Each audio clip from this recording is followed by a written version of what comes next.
আল্লাহর প্রিয় বান্দার কবরটা দৈর্ঘ্য এবং প্রস্থে 70 গুণ চওড়া হবে। সুবহানাল্লাহ। নূরের আলোয় আলোকিত হয়ে যাবে। সুবহানাল্লাহ। আর যারা মুনাফিক তাদের কবরটা এত সংকুচিত হবে, কবরে রাখার পরে আল্লাহ অর্ডার করে মাটিকে চাপ দিতে, চাপ দেওয়ার সঙ্গে সঙ্গে তার পাঁজরের হাড় একটা আরেকটার ভিতরে এমনি ঢুকে যাবে। নাউজুবিল্লাহ বলেন না, ঢুকে যাবে। ওই যে একটু আগে বললাম লা ইয়ামুতু, মরতে পারবে না, চিৎকার করতে থাকবে। ফিহা ওয়ালা ইয়াহইয়া, বাঁচতেও পারবে না, চিৎকার করতে থাকবে। ওমা হুম আনহা বিগাইবিন, পালাতেও পারবে না। পারবে কেমনে? এদিকে তাকান। আল্লাহ বলেছেন ইন্না বাতশা রাব্বিকা লাশাদীদ, the seizing of Allah is difficult. আল্লাহর ধর, আল্লাহর পাকড়াও বড় শক্ত, বড় কঠিন। উপায় আসেনি সেদিন? কথা বলেন আসেনি সেদিন? আরো দুঃখজনক খবর শুনেন। আপনারা তো পৃথিবীতে আমরা যেই কোনো ভাবে কৌশল করে কিন্তু নেগেটিভকে পজিটিভ, পজিটিভকে নেগেটিভ করে ফেলতে পারি, অলরেডি পারি না? চা, বিড়ি, সিগারেট যেই কোনো সুবিধা দিলে কিন্তু অলরেডি উলটপালট হয়ে যায়। যায় কি যায় না? কিন্তু আল্লাহ রাব্বুল আলামিন কোরআন শরীফের 30 পারা সূরা ইনফিতরের মধ্যে কি বলছে জানেন? وَإِذَا الْقُبُورُ بُعْثِرَتْ عَلِمَتْ نَفْسٌ مَّا قَدَّمَتْ وَأَخَّرَتْ। জোরে জোরে বলুন আল্লাহু আকবার। বন্ধুরে আমার যুবক, ও বাগমারা মনোহরপুর মধ্যপাড়ার আমার যুবক ভাইরা, বাবা গো, আমি আমার মা বোনদেরকে ডেকে ডেকে বলছি, আজকে কেউ তোমরা ঘুমিও না, কারণ আমার নবী জানিয়ে দিয়েছে রে, কেউ যদি আল্লাহর দরবারে অনুতপ্ত হয়ে মাসির মাথার সমপরিমাণ একটা ফোঁটা চোখের পানি যদি ফালায় রে, আমার আল্লাহ ডেকে ডেকে বলেছে, হাবিব হাবিব আপনি জানিয়ে দেন, আমি আল্লাহ আমার ওই পাগল বান্দাগুলোর জন্য জাহান্নামের আগুনটাকে আমি হারাম করে দে। মসজিদে দিয়ে কাঁদবেন, মসজিদে দিয়ে হাসা যাবে না। রমজান মাস আসলে বেশি বেশি কাঁদবেন, হাসবেন খুবই অল্প। রাসূল বলেছেন মুমিন হাসবে কম, কাঁদবে বেশি। বলে হুজুর মাসির মাথার পরিমাণ সমপরিমাণ পানি কেন ফালাইতে হবে? হাদিস শরীফের মধ্যে এসেছে বন্ধু, শয়তান আল্লাহকে বলেছেন ক্বালা ফাবি ইজ্জাতিকা লাউগিয়ান্নাহুম আজমাইন ইল্লা ইবাদাকা মিনহুমুল মুখলাসিন। আল্লাহ তোমার ইজ্জতের কসম করে বললাম, আল্লাহ তোমার বান্দাকে কনিষ্ঠ বান্দা ছাড়া সবাইকে কি করব? পথভ্রষ্ট করব। কে বলেছেন? আল্লাহ। শয়তান আল্লাহকে কি করেছেন? চ্যালেঞ্জ করেছেন বন্ধু। আল্লাহ রাব্বুল আলামিন বলতেছে শয়তান তোকে তোর পাওয়ার দিয়ে দিলাম।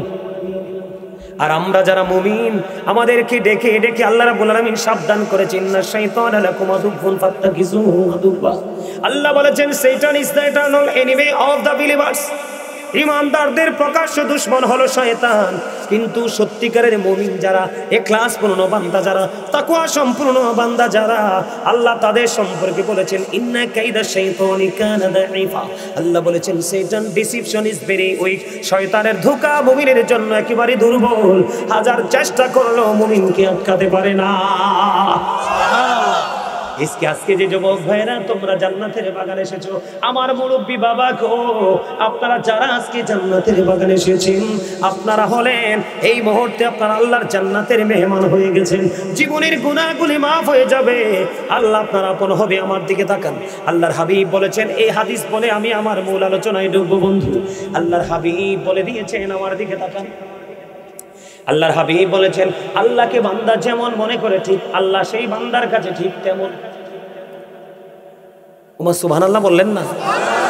আমার ওয়াজ আপনারা বুঝেন না? নবীজি বলতেছে আপনি আল্লাহকে আপনার নিজের জন্য যেমন ভাববেন, নবীজি বলতেছে আল্লাহ আপনার জন্য ঠিকই তেমন।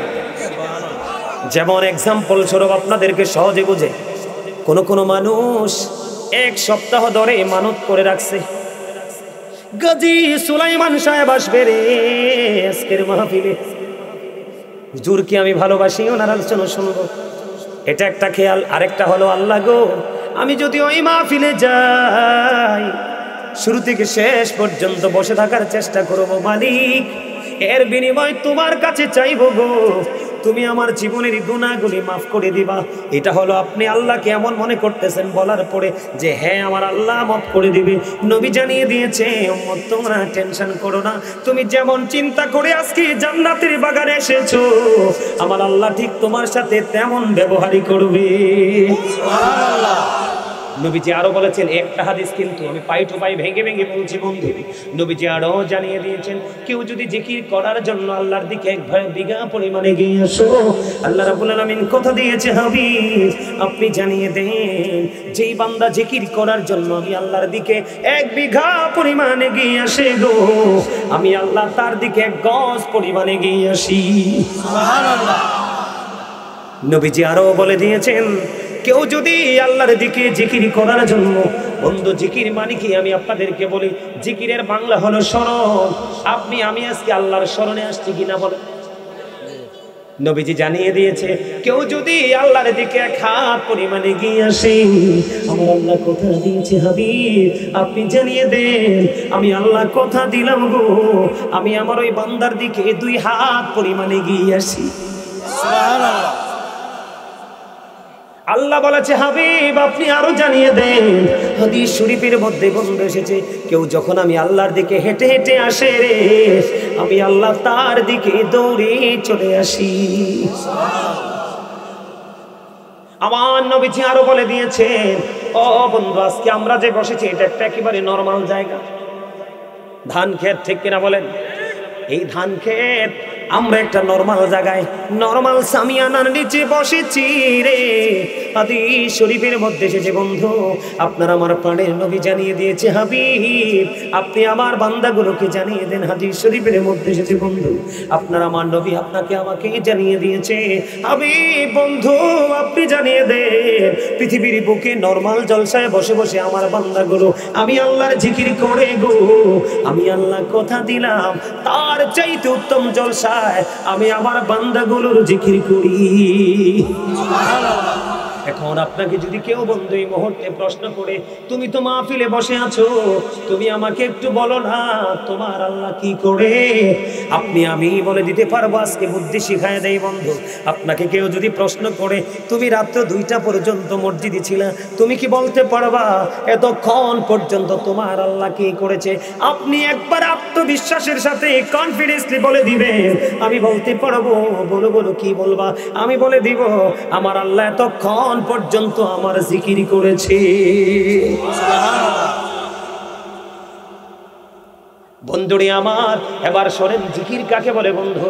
জিকির সুবহানাল্লাহ বল আল্লাহর জিকির, আলহামদুলিল্লাহ বল আল্লাহর জিকির, আল্লাহু আকবার বল আল্লাহর জিকির, লা ইলাহা ইল্লাল্লাহ বল আল্লাহর জিকির। কাউকে ভালো কাজের জন্য ডেকে আনা এটাও জিকির, কাউকে মন্দ কাজ থেকে বিরত রাখার জন্য থামিয়ে দেওয়া ওটাও জিকির। ও বন্ধু আপনি নামাজে দাঁড়িয়েছেন ওটাও জিকির, হজে গেছেন সেটাও জিকির রে। নামাজ হলো আল্লাহর জিকিরের জলসা, কারণ এটা একই জায়গায় দাঁড়িয়ে বসে সম্পূর্ণ করা হয়, আর হজ হলো মাওলার জিকিরের জুলুস, কারণ বিভিন্ন জায়গা পরিদর্শন করে সম্পূর্ণ করা হয়। আমি আপনাদেরকে বলি বন্ধু, এই জিকির করলে আপনার গুনাহ মাফ হয়ে যায়, রিজিক বৃদ্ধি হয়, আল্লাহর সাথে একটা প্রেমের বন্ধন তৈরি হয়। এর মধ্যে শ্রেষ্ঠ জিকির হলো বন্ধু নামাজ রে। ও বন্ধু এখন তো শীতকাল চলে, হযরত আবু যর রাদিয়াল্লাহু তাআলা আনহু থেকে হাদিস কেন বর্ণিত, আপনার আমার প্রাণের নবী শীতের দিনে বন্ধু বের হলেন, বের হওয়ার পরে তিনি চাইয়ে দেখলেন গাছের পাতাগুলো বিরামহীন ভাবে ঝরছে। নবীজি গাছের ঢাল ধরলেন, ধরার পরে আবু যরকে একটা ডাক দিলেন, আবু যর উত্তর দিলেন লাব্বাইকা ইয়া রাসূলুল্লাহ। এবার আমার নবীজি একটা ডাক দিয়ে বলল, রে আবু যর তুমি চাইয়া দেখো রে আবু যর, ওই গাছের পাতাগুলো শীতের কারণে শুষ্ক হয়ে কেমন করে ঝরে ঝরে পড়ে রে আবু যর। আমার উম্মতগুলো আল্লাহর বান্দাগুলো ওই নামাজ নামক জিকিরের মাধ্যমে যখন ওই পবিত্র কপালটা যখন আল্লাহর কুদরতি কদমে লাগাইয়া দেবে, ওই শীতের দিনের গাছের পাতার মতো তার জীবনের সবগুলো গুনাহ ঝরে পড়ে যাবে। সুবহানাল্লাহ, এখনো মজা হয় না? আমি আপনাকে কি বলেছি? আল্লাহ আপনাকে জবান দিয়েছে জিকিরের জন্য, আপনি বোবা মানুষ দেখছেন না আপনারা? তার পৃথিবীটা একেবারে তুচ্ছ নগণ্য, কিন্তু আপনার জবানের কারণে আমার জবানের কাছে আপনার আমার দুনিয়াটা একেবারে পরিপূর্ণ। তাহলে আপনাকে তো জবান আদায় করতে হবে। আমার আলোচনাটা কোথায় ছিল মনে আসেনি? দেহ এবং আত্মা ভুলে গেছে? দেহ এবং, যখন আপনার আমার দেহ আলাদা হয়ে যাবে ঠিকানা কোথায়?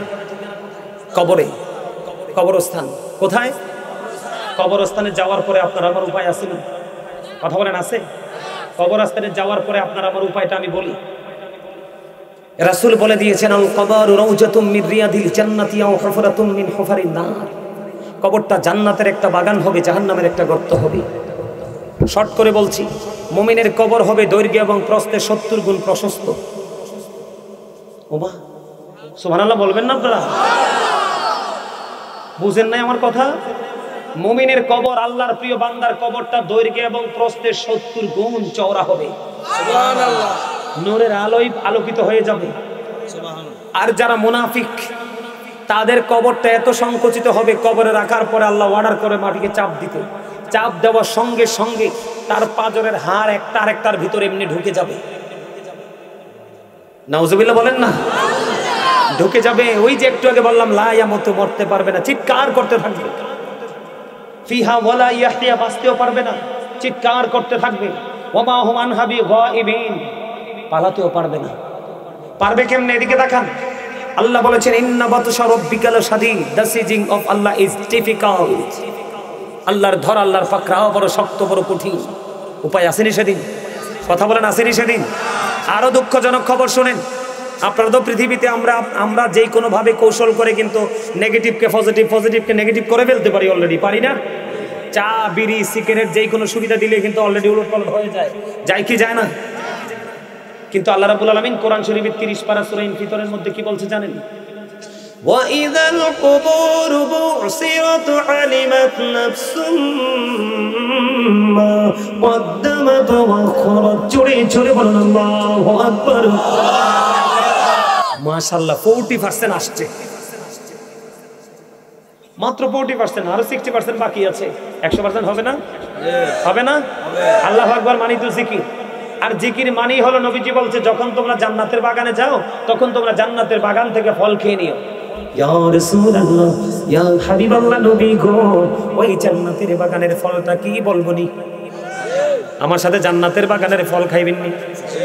সুবহানাল্লাহ ওয়ালহামদুলিল্লাহ লা ইলাহা ইল্লাল্লাহ, সুবহানাল্লাহ আলহামদুলিল্লাহ লা ইলাহা ইল্লাল্লাহ, লা ইলাহা ইল্লাল্লাহ, লা ইলাহা ইল্লাল্লাহ। কুরসি কুরসি লৌহ কলম সৃষ্টি যাহার ওসিলানি, যে আল্লাহ খুশি হইয়া নাম রাখিলেন হাবিবুল্লাহ। সুবহানাল্লাহ লা ইলাহা ইল্লাল্লাহ, সুবহানাল্লাহ আলহামদুলিল্লাহ লা ইলাহা ইল্লাল্লাহ, লা ইলাহা ইল্লাল্লাহ, লা ইলাহা আনা মেরে সাথী নমনি সাইয়া, যারে আল্লাহ পাঠাইলা না মেরে সাথী নমনি সাইয়া, যারে আল্লাহ পাঠাইলা।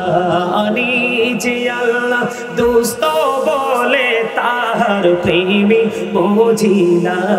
সুবহানাল্লাহ আলহামদুলিল্লাহ লা ইলাহা ইল্লাল্লাহ, সুবহানাল্লাহ মুহাম্মদ লা ইলাহা ইল্লাল্লাহ, লা ইলাহা ইল্লাল্লাহ, লা ইলাহা ইল্লাল্লাহ, লা ইলাহা ইল্লাল্লাহ মুহাম্মাদুর রাসূলুল্লাহ সাল্লাল্লাহু আলাইহি ওয়াসাল্লাম। জোরে জোরে আলহামদুলিল্লাহ। আলহামদুলিল্লাহ সুন্দর হয়েছে নি? অল প্রেজ ইজ টু আল্লাহ, সমস্ত প্রশংসা আল্লাহর জন্য। কার জন্য? লাভ ফর আল্লাহ, ভালোবাসা কার জন্য? 10টা বাজে তোমাদের মধ্যে বিরক্তি চলে আসলো, আশ্চর্য। বিরক্তি হয়? মুরব্বীরা বললেন না, আপনারা অ্যাক্টিভ আছেন, আমি আপনাদের পক্ষে আছি। আমার যুবক ভাইরা বলো, তোমরা কি তোমাদের কাছে ভালো লাগে? যুবকরা মুরব্বীরা কেউ হাত তুলবে না, যুবকরা সোজা করে হাত তোলো দাও। যুবক ভাইরা সোজা সোজা। আল্লাহু আকবার, ইয়া রাসূলুল্লাহ, ইয়া গাউসুল আজম দস্তগীর হাত নামান। এই ওয়াজ বুঝতে হবে আগে। প্রত্যেকটা পার্সন ডবল না, একটা হলো দেহ আর একটা হলো আত্মা। কি পৃথিবীতে যতদিন থাকবেন আপনার লাগবে দেহের খাবার। কি কোন চাচা? পৃথিবীতে যতদিন থাকবেন আপনার লাগবে কিসের খাবার? কবরে যখন যাবেন আপনার লাগবে রুহের খাবার। কিসের খাবার? এটা কিন্তু দেহের খাবারের জায়গা না, এটা হলো রুহের বাজার করার মার্কেট। সুবহানাল্লাহ বলবেন না? এইখানে আসে মাহফিলে এসে বসার পরে কি অন্তর শান্তি হয় না দেহ শান্তি হয়? অন্তর শান্তি হয়। এই তো চমৎকার। আপনি আজকে এসছেন রুহের বাজার করতে, এখান থেকে রুহের বাজার করবেন। দেহের বিভিন্ন ধরনের খাবার আছে না? চা আছে, কফি আছে, গোস্ত আছে, রুটি আছে, ভাত আছে, আছে না? বিভিন্ন খাবার, এটা দেহের খাবার। ঠিক রুহেরও কিন্তু বিভিন্ন ধরনের খাবার আছে। সুবহানাল্লাহ আছে, আলহামদুলিল্লাহ আছে, আল্লাহু আকবার আছে, নামাজ আছে, রোজা আছে, হজ আছে, যাকাত আছে, দান আছে, সালাম আছে, এগুলো হচ্ছে রুহের খাবার। সুবহানাল্লাহ বলেন আর জোরে, আর একটু মহব্বতে। আমি আজকে আলোচনা নিয়ে আসছি বন্ধুরা, আমার আলোচনা ঢুকতে চাই। আমার অনেক সময় প্রায় 1 ঘন্টা পার হয়ে গেছে আপনাদেরকে বুঝাইতে। আমার ওয়াজে ঢুকলে কি আপনারা চলে যাবেন? আমার সামনে কোরআন শরীফটা আছে, এর জন্য আমি খুশি আছি। যুবক ভাইরা, তোমরা কি চলে যাবা? তোমাদেরকে দেখে আমার কাছে ভালো লাগছে, ওয়াজ করার মানসিকতা আরো বেড়ে গেছে। কারণ আমি তোমাদেরকে দেখলে আমি খুশি হই, আশ্বস্ত হই। এই কারণে আজকে যদি আলোচনা শোনো, আরেকদিন আলোচনা শোনো, তোমাদের মানসিক পরিবর্তন আসবে আমি বিশ্বাস করি। যদি পরিবর্তন না আসতো তাহলে রাসূল ওই হাদিস বলতো না। আমি তোমাদেরকে একটা কথা বলতে গিয়ে অন্যদিকে ঘুরে গিয়েছিলাম। এই পৃথিবী থেকে সূর্যটা 9,13,00,000 মাইল দূরে। সূর্যের আলো পৃথিবীতে আসতে সময় লাগে মাত্র 8 মিনিট 20 সেকেন্ড। প্রতি সেকেন্ডে 1,86,000 মাইল বেগে পৃথিবীর দিকে ছুটে আসে সূর্যটা। এই সূর্যের তাপ এত দূর থেকে আসে, তুমি আমি কিরণটা সইতে পারি না। অনেক আবরণ ভেদ করে আসে। তোমাদেরকে বলি, কাল হাসুরের দিন সূর্যটা তোমার আমার মাথার উপর থাকবে, 100 হাত উপরে থাকবে। এত বেশি তাপ হবে, ঘেমে যাবে, তুমি ঘামের মধ্যে ডুবে যাবে, দুর্গন্ধময় হবে পরিবেশ। তুমি বাঁচতে পারবা না, মরতে পারবা না, পালাতে পারবা না। আল্লাহ বলছে ধর্ম খুব শক্তভাবে, দৌড় দিতে পারবা না। কিন্তু সেই দিন সম্পর্কে আমার নবী একটা, তোমাদের যুবক ভাইদের জন্য আল্লাহ রাসূল একটা আশার আলো দেখিয়েছে। নবীজি জানিয়ে দিয়েছেন, যুবকেরা রে, যৌবনকালে তোমরা বেশি বেশি করে আমল করো। দুনিয়ার যা কিছু তোমরা সবই করো, সমস্যা নেই, কিন্তু পাশাপাশি তোমরা যৌবনকালটাকে আমলেও নিয়োজিত রাখো, কাজে লাগাও। কারণ কাল হাসরের ময়দানটা হবে অত্যন্ত ভয়ঙ্কর। কেমন ভয়ঙ্কর হবে? কোরআন শরীফের মধ্যে 30 পারা সূরার নাম হলো সূরা ইনফিতর। সূরা ইনফিতরের প্রথম দিকে আমি নজর দিয়ে দেখলাম, আল্লাহ রাব্বুল আলামিন বলেছে, যুবক বন্ধু তোমরা সবাই আল্লাহ রাব্বুল আলামিন বলেছেন, ইদাস সামাউ ফাতারাত ওয়া ইদাল কাওয়াকিবু তাদারাত ওয়া ইদাল বিহারু ফুজ্জিরাত ওয়া ইদাল কুবুরু বুসিরাত আলিমাত নাফসুম মা কদ্দামাত ওয়া আখরাত। জোরে জোরে বলো আল্লাহু আকবার। যুবক রে, কেমন করে বুঝাইলে বন্ধু তোমরা বুঝবা? ও যুবক ভাই, কেমন করে বললে তোমরা শিখবা রে?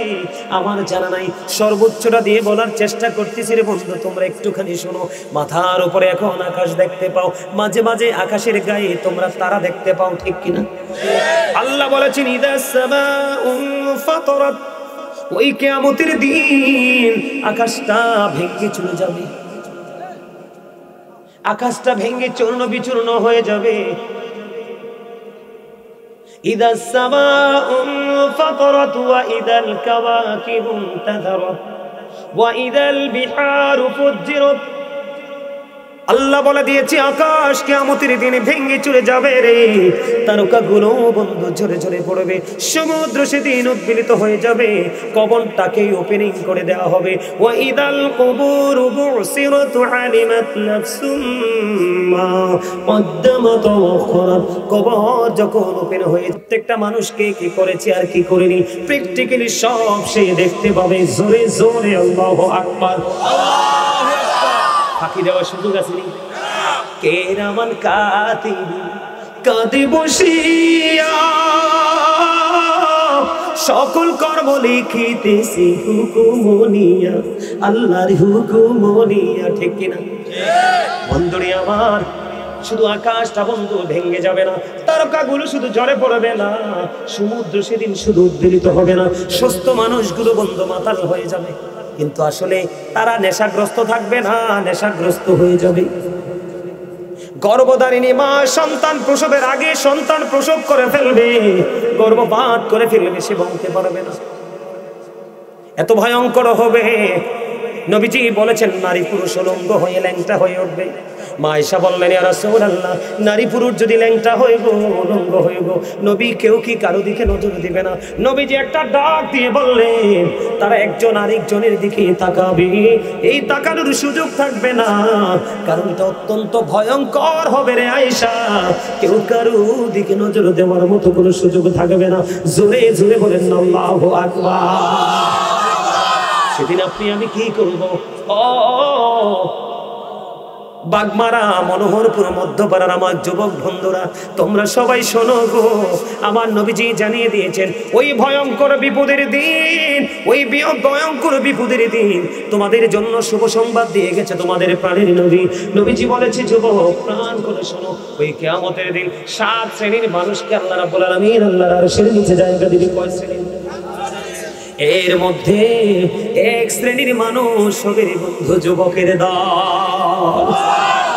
যেই যুবক পৃথিবীর সময় পৃথিবীর কাজ করেছে, যেমন আজকে যেই যুবকেরা তোমরা মাহফিলে এসেছো, তোমরা হলে অত্যন্ত বুদ্ধিমান, কারণ এই মুহূর্তে তোমাদের জন্য মাহফিলে আসা প্রয়োজন। সকালবেলা যারা কাজ করো, কাজে যাওয়া প্রয়োজন। যারা ইউনিভার্সিটির স্টুডেন্ট, তোমরা ইউনিভার্সিটিতে যাওয়া প্রয়োজন, ঠিক কিনা বলেন? এই মুহূর্তে তোমাদের মাহফিল প্রয়োজন, এই জন্য তোমরা মাহফিলে এসেছো। বুদ্ধি করে করে কাজ করবে, তোমাদের দুনিয়া এবং আখিরাত দুইটাই বন্ধু নিয়ামতে পরিপূর্ণ হয়ে যাবে। জোরে জোরে সুবহানাল্লাহ। আরেক শ্রেণীর মানুষ আছে আল্লাহ রাব্বুল আলামিন আল্লাহর হাবিবের মাধ্যমে জানিয়েছেন, যেই মানুষগুলো মসজিদের সাথে যুক্ত থাকে। কি থাকে? আমাদের দেশে অনেক মানুষ আসে না মসজিদ প্রেমিক, মসজিদ ঝাড়ু দিতে চায়, মসজিদে কাজ করতে চায়, মসজিদে কাজ করাইতে চায়। যারা মসজিদের সাথে আত্মার রিলেশন থাকবে রে, ওই মানুষগুলোর জন্য বন্ধু ওই সেই দিন আল্লাহর আরশের ছায়ার নিচে জায়গা বরাদ্দ থাকবে। কোনো দুঃখ কষ্ট যন্ত্রণা বন্ধু তাকে টাচ করবে না। জোরে জোরে বলুন সুবহানাল্লাহ। এগুলো এতক্ষণ যা বলেছি আজকের আলোচ্য বিষয় নয়, আপনাদেরকে বুঝাইছি। এখন আমি আমার আলোচনায় ঢুকবো। আমার ধুইয়ে চলে যাবেন না, আলোচনায় ঢুকবো। সবাই থাকবেন নি নাকি চলে যাবেন? আমার দিকে তাকান বন্ধু। সূরা বাকারার প্রথমে আমার আল্লাহ কি বলতেছে? বিসমিল্লাহির রহমানির রহিম। আল্লাহু আকবার। আমার লগে লগে বিসমিল্লাহটা পড়তে পারছেন না? পারলেন না কেন? কারণ চর্চা নাই। কি নাই? আমরা যখন খাবার খাইতে যাই, আমরা যখন কি করতে চাই, খাবার খেতে যাই, বিসমিল্লাহ বলতে পারি না, কারণ আই এম ভেরি টায়ার্ড। ঠিক কিনা বলেন? ঠিক বলে, বুঝছেন?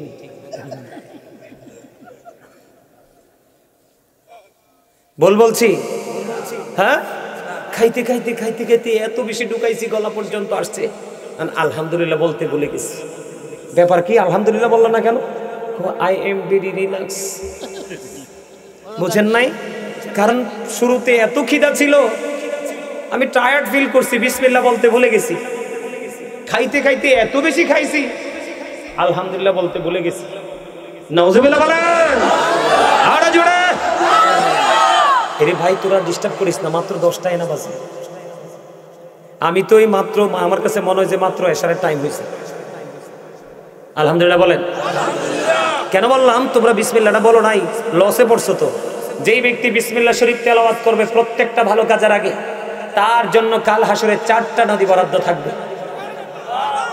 বন্ধুরি আমার, প্রতিদিন প্রত্যেকটা ভালো কাজের আগে বিসমিল্লাহ বলে নিও, কিন্তু হারাম কাজের আগে, চুরি করার আগে বিসমিল্লাহ বললো না। কারণ পবিত্র কাজের আগে বিসমিল্লাহ বলা হারাম, আর ভালো কাজের আগে বিসমিল্লাহ বলা নিয়ামত। তোমরা মনে করতেছো হুজুর নদী দিয়ে কি করবো? কিয়ামতের দিন এত ভয়ঙ্কর অবস্থা হবে, কলিজা ছিঁড়ে যাবে, কলিজা ফেটে যাবে, পানির জন্য তুমি পাগল হয়ে যাবে রে। কেউ তোমার সেদিন বন্ধু হবে না। নবীজি জানিয়ে দিয়েছে উম্মত সাবধান হয়ে আসো, ওই দিন পাপ করে করে যদি কবরে আসো রে, তোমার জন্য এতটাই উত্তপ্ত গরম পানি তোমার জন্য বরাদ্দ করা হবে, মাথায় ডালতে দেরি, তোমার পেটের মধ্যে ঢুকতে দেরি হবে না। পেটের মধ্যে ঢুকতে দেরি রে, ভিতরের মধ্যে যা কিছু আছে সব কিছু বন্ধ লিকুইড হয়ে বের হয়ে যাবে। চিৎকার, কান্না, যন্ত্রণা, সেদিন কেউ থাকবে না তোমাকে সান্ত্বনা দেওয়ার। নাউজুবিল্লাহ বলেন।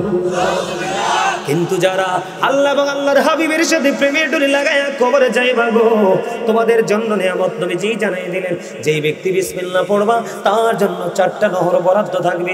একটা হলো মধুর নদী, একটা হলো দুধের নদী, একটা হলো শরবতের নদী, একটা হলো পানির নদী। তুমি যেটা খাইতে মন চাই সেটাই খেতে পারবা। তবে সবচেয়ে বড় মজার খবর হলো, তুমি যদি একবার পান করো বন্ধু, কেউ কমপক্ষে 40 বছর কোনো তৃষ্ণা লাগবে না। বিসমিল্লাহ লাভ আছে না নাই?